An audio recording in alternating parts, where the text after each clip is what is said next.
Bismillahirrahmanirrahim. Assalamualaikum warahmatullahi wabarakatuh. Para wargi dulur-dulur simkuring anu oleh satya mikari istur mikasono kana dongeng-dongeng Sunda pidangan Endang SR Gayuda Channel nuju di mana wae ayana boh anu caketna boh anu tebihna atuh deui kana nuju ngalalana di mancanagara wilujeng enjing wilujeng patepang deui sareng simkuring dina raraga neraskeun hanca carios anu katunda dinten kamari. Nyaita dinten ieu teh sejenaraskeun carios anu judulna Banjir Getih Wanci Janari. Neraskeun lalakon Kangjeng Ratu Laut Kidulnya. Masih sabudeureun nyarioskeun lalampahan Kiwarulaya Ilodapati Sitangkorak Hideung sareng aya tokoh enggal anu kalintang pentingna. Kumaha kalajenganana ieu carios ngeunaan babad tina legenda asal usul Kangjeng Ratu Laut Kidul. Mangga kantun ngadangukeun dina ieu carios anu judulna Banjir Getih Wanci Janari. Mudah-mudahan we anu dipidangkeun ku simkuring salawasna tiasa ngajantankeun hiburan, tiasa ngajantankeun pangbeberahmanah atuh sasireun sabeunyereun aya pulunganana kana ieu carios. Mangga para wargi ieu carios urang kawitanan wilujeng ngadangukeun pun awiktu astu namasida mugi asalira salawasna aya dina kamuliaan.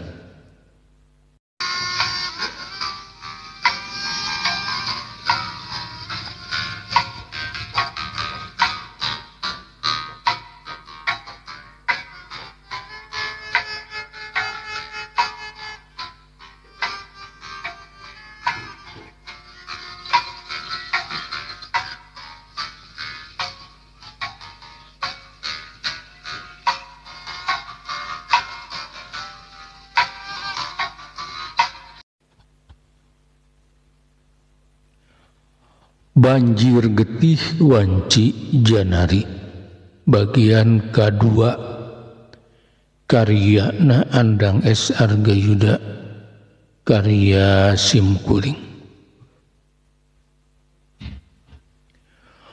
Sanggeus siga gedug para begal numprak teu walakaya laju pingpinan rombongan para penggawa nyabetkeun pedog panjangna kelencong sirah ke gedug begal teh leupas tina awakna.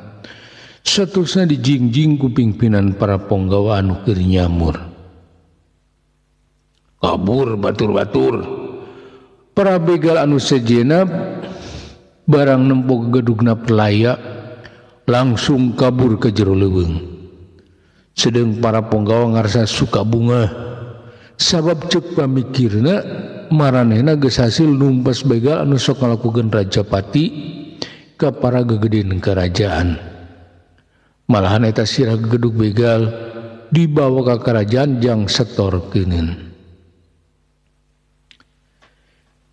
Ti saprak eta kajadian saheulaanan mah kaayaan wewengkon kerajaan Galuh ngadedak aman.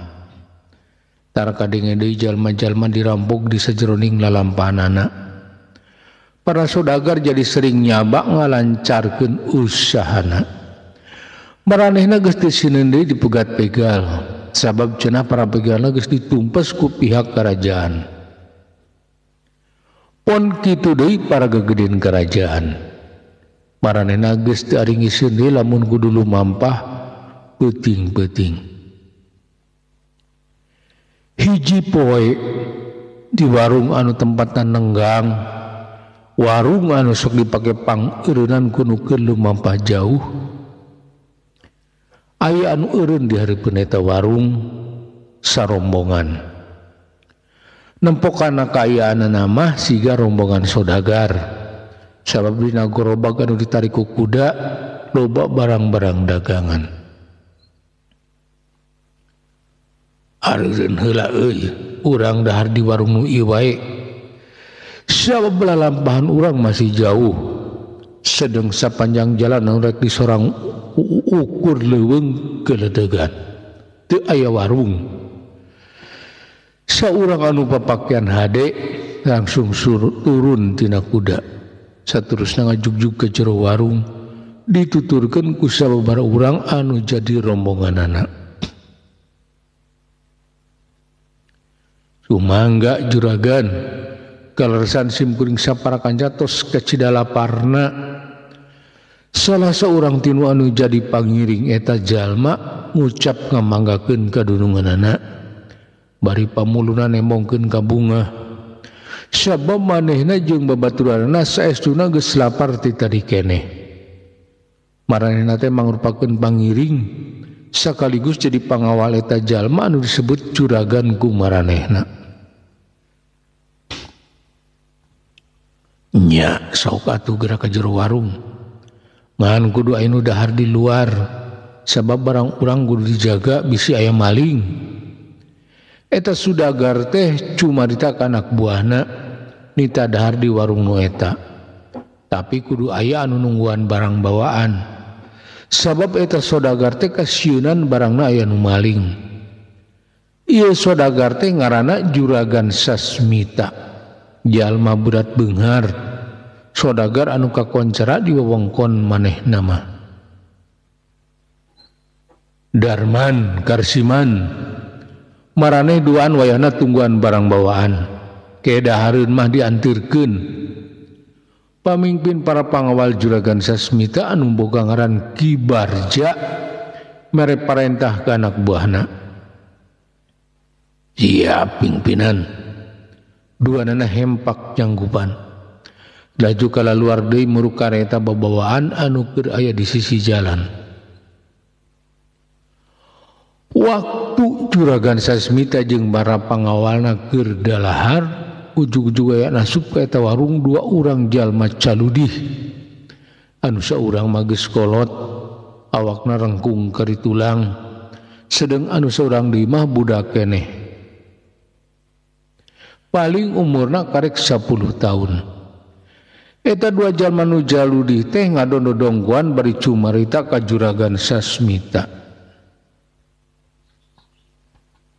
Yo juragan nedasih piwelasna nun sim kuring sareng pun anak tos 3 dinten teu meunang kadaharan eta jalma kolot anu caludih teh horeng rek baramaen ku nempo sarehatna emang pasti ieu jalma teh geus lila teu manggih kadaharan. Kurang ajar sia nah sia teu manggih madang menta ka aing memang aing teh bapa sia. Juragan Sasmita batan karunyaeun malah kalah ngabentak bari popolotot. Ieu sodagar teh geuning adatna sarupa kitu taya rasa ulas asih ka sasama. Duh juragan mugi sing hawatos ka sim kuring nun deui eta jalma nu caludih teh melas-melis menta dipikarunya ku Juragan Sasmita. Awakna nu rangkung began renghap ranjug bari didepean teu daekeun jauh ti dinya. Awatos 70. Emangna ari duit teh meunang mulungan. Kaditu ingkah barina oge geuleuh aing rek madang.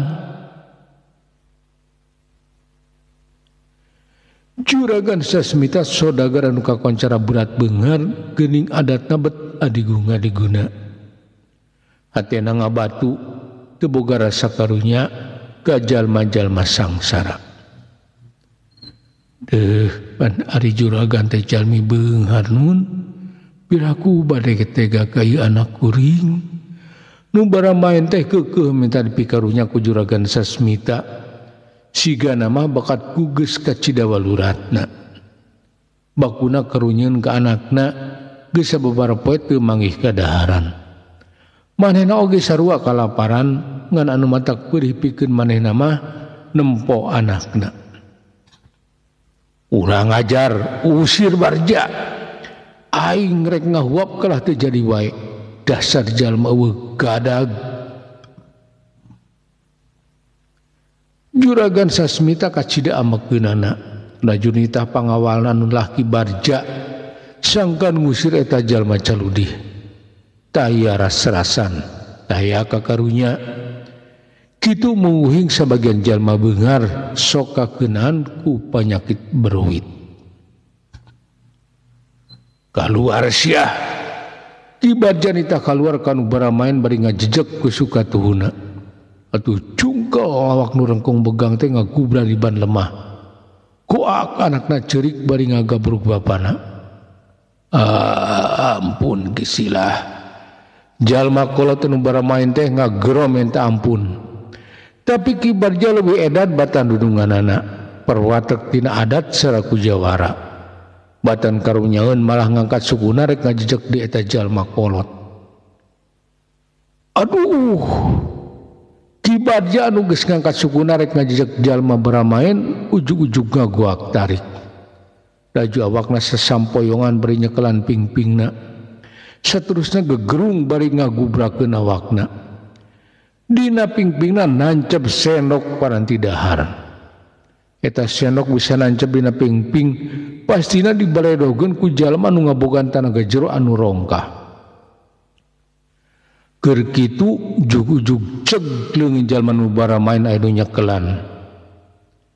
Laju ditarik sangkan hudang. Saterusna nu baramain teh digenjang dibawa kana meja, dititah diuk dina bangku jeung anakna. Sedang eta jalma nu nulunganana langsung ngaguruan tukang warung bari kukupai sangkan anu boga warung nyampeurkeun ka tempat manehna jeung anu baramain. Aya naon kisilah anu boga warung tu manya ka jalma nu ngaguruanana bari rada kerung pera di dinya nyampak jalma caludi ngadon nimbrung di warungna bari diuk dina bangku. Sabenerna jalma nulungan tukang baramain teh tadi oge geus aya di dinya keur dahar. Ngan manehna ngajar nungguan heula reaksi si sodagar beungar. Adipek geuning sodagar teh jalma pedit sombong tur adigung adiguna. Rasa aing jalma beungar boro-boro boga kakarunya malahan kalah ka nyiksa kanu teu kaya.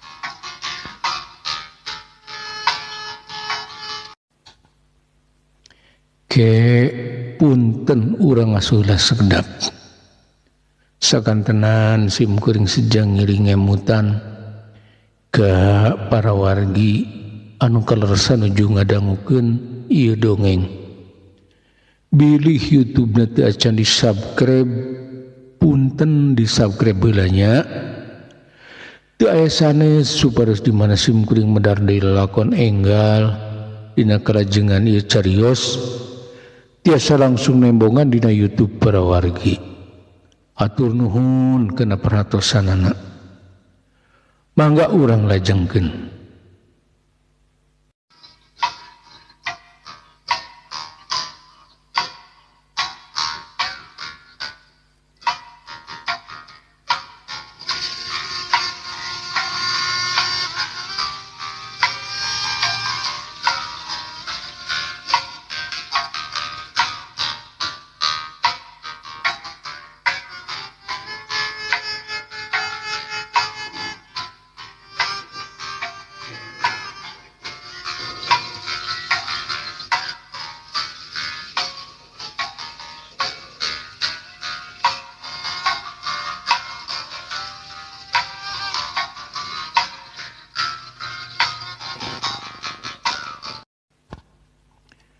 cik pangalaskeun kadaharan jang geus imang jeung anakna. Alasna sarwakeun jeung anu didahar pukula. Tah duit pamayarna bisi majarkeun mali bayar. Bari ngomong minta kadaharan jang nu baramaen, song manehna mikeun duit perak sakeping. Atuh teu pati lila kadaharan langsung dianterkeun kana meja. Mang, Ujang, sok ka inyah barang dahar ka wareg. Lamun kurang keneh menta deui kana boga warung, keun kukula dibayar. Anu nulungan jalma baramaen teh kacida bageurna, deungeunna langsung usapan budak leutik anu katempueun ku manehna mah mantak ngenes. Sok Ujang geura dahar, bari tong poho kanu nulungan urang, pan hidup teh geus sabaraha poe teu manggih kadaharan. Jalma baramaen teh ngucap ngageurih ke anakna, cimatana reumay bakat ku bunga, nempo anakna bisa barang dahar. Nya sok Ujang, tong era jeung tong sieun, lapar keneh mah menta deui wae, atawa engke mun rek miang mungkus kadaharan jang duaan. Anu nulungan jalma baramaen teh bener-bener hatena mulia, pinuh ku kaikhlasan. Hatena ngarasa bagja bisa nulungan jalma anu pinanggih peurih. Sabab manehna bisa ngarasakeun kana getir hatena jalma kolot anu nempo anakna kelaparan. Urang ajar jalma bangkar warah, sia anu maledog pingping aing ku senok. Kibat jahauk polotot kanu nulungan jalma baramaen. Sabab cek pamikirna ngarasa yakin yen anu maledog pingping manehna ku senok nepi ka nancep, moal salah deui pasti jalma eta. Nya kula sabab teu pantes Pandar Andika selaku jawara nu ngaku gagah rongkah, tapi make daek nyieun lakukan aya ka jalma nu teu walakaya. Untung kula teu dipodaran oge. Anu nulungan jalma baramaen teh galak, manehna langsung cengkat peri molotot ka Ki Barja. Urang ajar modar siah jalma andar-andar. Ki Barja ngabentak bari langsung ngalugas bedogna. Saterus manehna gentak ngahambatkeun bedog panjangna bari ngagorowok. Tapi gorowokna Ki Barja ngadadak eureun. Saterusna manehna euleugegan bari nyekelan beheungna. Horeng Ki Barja teh basa manehna ngahambatkeun bedog bari ngagorowok, anu maksudna rek narok sirah jalma nulungan tukang baramaen. Manehna kapiheulaan ku pamaledogna eta jalma nu rek dikaniayana. Tulang hayamna ngablesat ku disabetkeun ku eta jalma langsung ngageblus kana ti korona Ki Barja. Tulung Ki Barja minta tulung ke bal-baladna beri langsung uhak-uhek. Beri geuti beri ngucur tina sungut Ki Barja. Sigana ti korona raheut ka tiruk tulang hayam. Atuh sakabeh balad-baladna kacida kageteunana, langsung ti korok Ki Barja dikodok ku anak buahna, cebrol tulang hayam teh bijil. Para manusia anu adigung, geura nyingkah ti tempat-tempatan bisi kula kaburu amarah. Eta jalma nulungan tukang baramaen teh kacida teuningna teh riuk-riuk boga kasieun. Manehna kacida cicibna ka jalma model Ki Barja jeung dununganana. Jalma-jalma anu asa aing. Kula ayeuna ngaku eleh, tapi daguan wae hiji mangsa kula bakal ngawales kana wirang ieu. Sia ku aing pasti dipodaran. Satadina mah para anak buah Ki Barja rek ngaraponan nu geus nyalakakeun Ki Barja. Tapi dihulag ku Ki Barja jeung ku juragan Sesmita. Sabab yakin eta jalma teh lain manusia biasa. Iraha wae rek di mana wae ari enya mani kaboga kabisa ku kula di daguan. Eta jalma nu geus nulungan tukang baramaen ngadengomuan Ki Barja kala anu siga ngahajakeun nangtang-nangtang. ka Ki Barja. Sebutkeun ngaran Andika kisilah supaya kula gampang neanganana. Ki Barja memeh indit minta ngaran heula. Manehna kacida amarahna ngan rek ngalawan kaburu cidra moal pihadeun. Kitu ceuk pikirna. Jadi manehna boga paniatan hiji mangsa bakal nyieun balitungan jeung eta jalma. Ki Barja jawara kagok catat dina uteuk Andika ngaran kula Ki Warulaya. Horeng eta teh Ki Warulaya atau anu sok disebut Ki Kapetengan. Jalma sakti manggulang-mangguling daya tanding. Kabeneran manehna teh keur ngalalana. Palebadinya manehna eureun ngadon dahar. Dasar geus kitu kuduna. Jalma tukang tutulung masuk pinanggih wae jeung tulunganeun. Ki Warulaya, Ki Kapetengan, Ki Barja kacida ngajenghokna ngomong ngarapap eueup sabab eta ngaran mangrupakeun hiji ngaran anu kacedifikasieuna ku para jawara utamana ku nu jarahat sabab geus jadi sabibir hiji yen Ki Kapetengan teh mangrupakeun jawara tanpa tanding kalian kahirupanan lain jalma biasa tapi kepercayaan saurang maharaja anu kamasur nya eta ngaran kula syukur atuh ari geus apal mah leuwih gampang pikeun anjeun lamun rek nengan kula mah ukur anu keur ngalalana jadi moal hese neangan kula. Ki Warulaya nganyakeun yen maneh teh Ki Kapetengan jadi pikeun mulangkeun ka nyeri ka manehna babari neangan. Sanggeus ngareungeun kajelasan ti Ki Kapetengan saterusna Ki Barja jeung rombonganna miang ninggalkeun eta warung rurusuhan. Ki Barja teu bisa ngucap hatena reuwas lain di kieuna sabab teu nyangkaeun geuning jalma nu disangka andar-andar ku manehna teh horeng saurang jawara tanpa tanding. Paingan manehna teu balakaya dina nyanghareupan eta jalma. Sabab anu ngaran Ki Kapetengan mah lain pilawaneun pantar manehna. Atur nuhun juragan. Anu baramaen teh meuni acong-acongan nyembah ka Ki Warulaya. Manehna geus ditulungan tina panandasa Ki Barja. Jebaning dibere dahar. Anu ku manehna mah irating mangih kadaran siga kitu.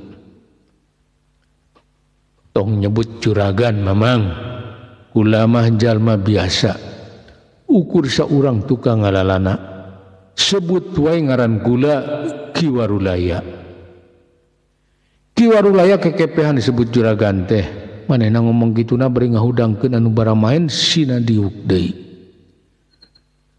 Geus mamang karunya ka budak anggur barengan eta anak anjeun barang dahar pancen geus sabaraha teu mangih kadaharan. Ki Warulaya teh enak rasa bet siga dipunjung dipuja ku anu ditulunganana. Duh Ki Warulaya kudu kumaha kuring melang tarima ka anjeun.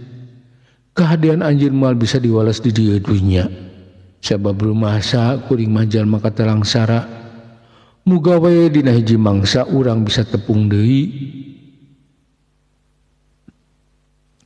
Segruk eta jalma nu baramaen teh ngaguk-guk cimatana reuma itu eraeun pernah di tempat anu loba jalma. Tapi bari ceurik teh terus we ngahuap marengan anakna. Bisi anakna kabawakeun jeung ongkoh manehna oge ka cida laparna. Mamang, ulama teh yang dipulang tarima. Naon anu dilakukeun ku diri kula saestuna mangrupakeun rasa hati anu ikhlas. Ki Warulaya ngupangapeh kanu ceurik di usapan tongongna bari dobrolan di beberah sangkan dina nyanghareupan hirup ulah gampang nyerah. Sabab tepi jeung mogokna sagala tujuan kumantung kana keyakinan diri sewang-sewangan. Ki Warulaya hati anjeun teh ku mulia. Muga wae kaikhlasan anjeun teh janten cukang lantaran kana datangna kemuliaan jeung kasalamatan kanggo anjeun nu baramain teh kacida bungangangna beti parang bisa tepung jeung jalma model Ki Warulaya, jalma hade-hate anu dedehan jeung nyahan ka papada jalma. Nuhun mamang kana pangdungana, ngancek kuring mah mamang teh ulah baramain deui. Mending mah tuh we di hiji tempat terus mukalahan jang huma tah pikeun bekelna aya duit ti kuring mahi meureun nepi ka panen mah. Ki Warulaya sanggeus ngomong kitu laju ngusiwel kana enongna saterusna ngaluarkeun rajut anu diusi ku duit kencring. Song eta rajut dibikeun ka jalma nu baramaen. Tobat Ki Warulaya, ari anjeun teh manusia atawa malaikat. Jalma baramaen teu bisa ngawasa dirina, bakat ku atoh tur kaget anu teu aya hinggana. Teu ngimpi teu gundam, geuning ujug-ujug aya jalma nu nulungan manehna tina katunggara. Ih, ari mamang ngomong teh sok ka mana karep. Kula mah manusia biasa sarua we jeung anjeun. Sok anggeuskeun barang daharna, kula mah pamit rek neruskeun lalampahan. Ki Warulaya sanggeus nyarita kitu langsung keluar ti warung. Seja neruskeun lalampahanana ninggalkeun jalma tukang baramaen anu keur colohok.